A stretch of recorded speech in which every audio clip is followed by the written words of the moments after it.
বারবার বিক্ষোভের নামে তাণ্ডব চলেছে এই বাংলায়। বারবার আক্রমণ করা হয়েছে সরকারি সম্পত্তির উপর, রেলের উপর। এইবার এই সমস্ত তাণ্ডবে একেবারে ফুল স্টপ বসিয়ে দিয়েছে বর্তমানের বিজেপি সরকার। মুখ্যমন্ত্রী স্বয়ং স্পষ্ট জানিয়ে দিয়েছেন যে যেখানে যেখানে রেলের ক্ষতি করা হয়েছে সেই সমস্ত ক্ষেত্রে যারা দোষী সাব্যস্ত হবে তাদেরকেই ক্ষতিপূরণ দিতে হবে যেন তেন প্রকারে। দেখে নিন।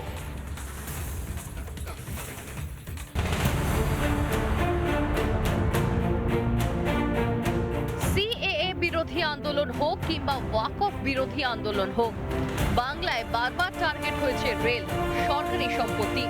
এবার সেই রেওয়াজে ফুল স্টপ।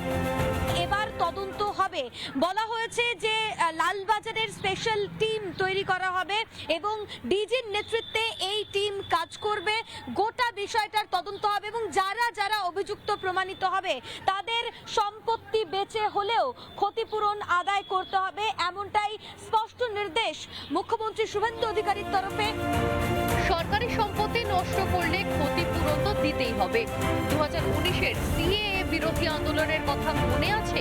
কিভাবে একের পর এক ট্রেন জ্বালিয়েছিল দুষ্কৃতীরা।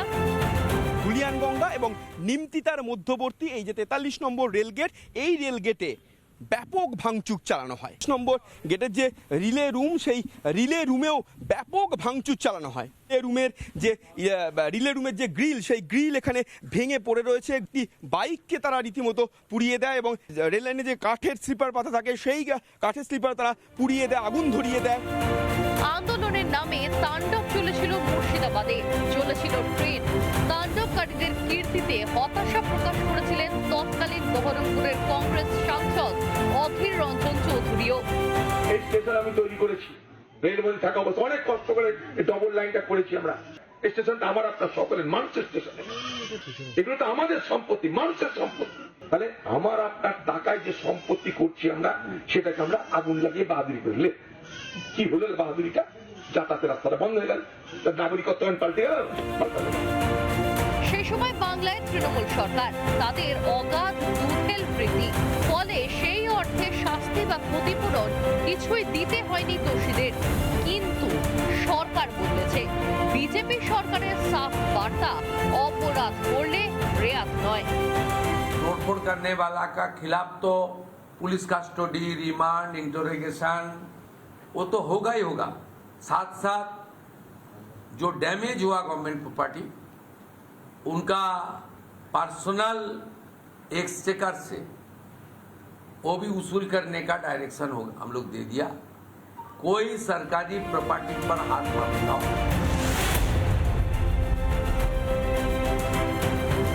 ধ্বংস করবে আর উল্লাস করবে, পুলিশ প্রশাসন ব্যবস্থা নেবে না।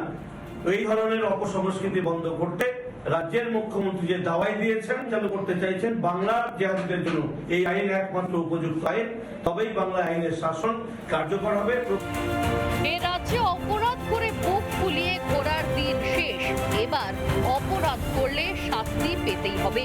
সরকারি সম্পত্তি ধ্বংস করলে দিতে হবে ক্ষতিপূরণ, প্রয়োজনে নিজেদের সম্পত্তি বেচে। সরকারি সম্পত্তি ধ্বংস করলে আর কোনো রেয়াত নয়। রিপাবলিক বাংলা।